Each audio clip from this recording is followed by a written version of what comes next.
You guess who used to work at the Gap? Kanye West.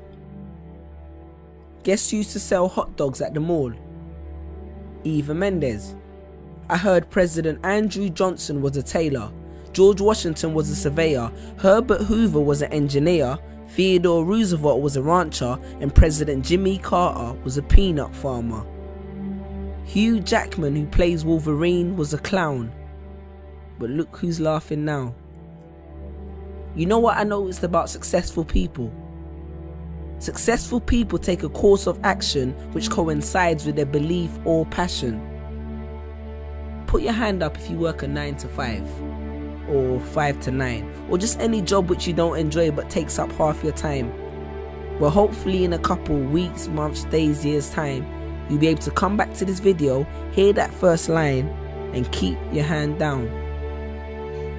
Because how many times have you visualized taking a pen from the manager's desk, or the one the cashier keeps behind the till, the one your supervisor places it strategically in their hair, or the one the security guard keeps behind his ear for extra intimidation, and writing your resignation? Because there's nothing wrong with making an honest living, but be honest, are you honestly living? With this menial job which allows you just to stay afloat, yes, a job, a job, which leaves you just over broke every single month, living your life just for the weekend, living life just on the weekend, because the other 5 days belong to your manager. You see, there's a big difference between a job and a career. Because in a career, no matter how many hours you work, you do it because it's satisfactory. But in a job, you do it for a salary. You're stuck in the rat race. And you know, being stuck in the rat race is one of the biggest of traps, because as a matter of fact, even if you win the rat race, you're still just a rat. See, I understand the need to have a job temporarily, but pursue a career eventually. Because in my job, I used to sell at least 200 shoes a day, and none of that was ever reflected in my pay. One of my colleagues once made the company $5 in 1 month. And you know what he got? An email, a £20 discount voucher, and a complimentary lunch. I'm sure you can relate. But wait, are we still happy with an extra week holiday and a raise in a salary?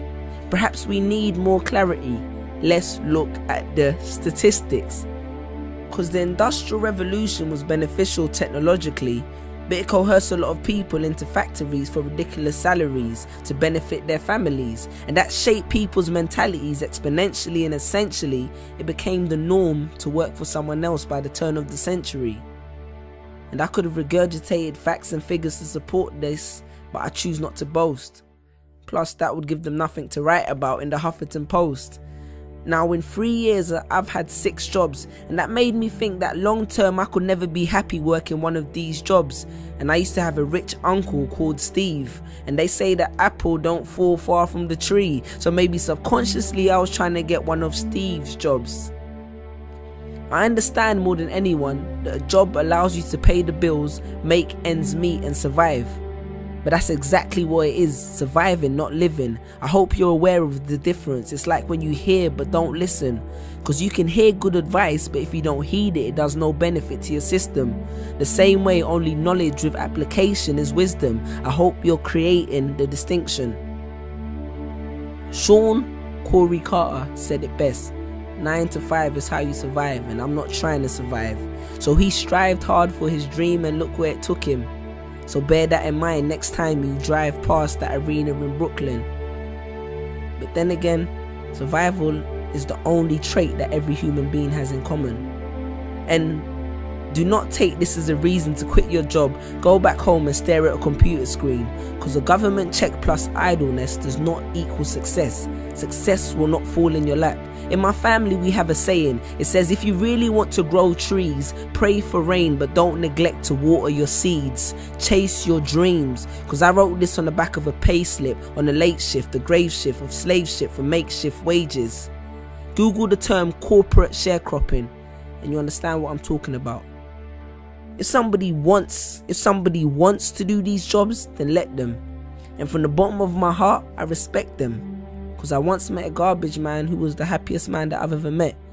But Don't become a slave to a paycheck, because a job is a safe net, the condom which the system uses to screw you, and none of us would be here if everyone practiced safe sex. Stand tall.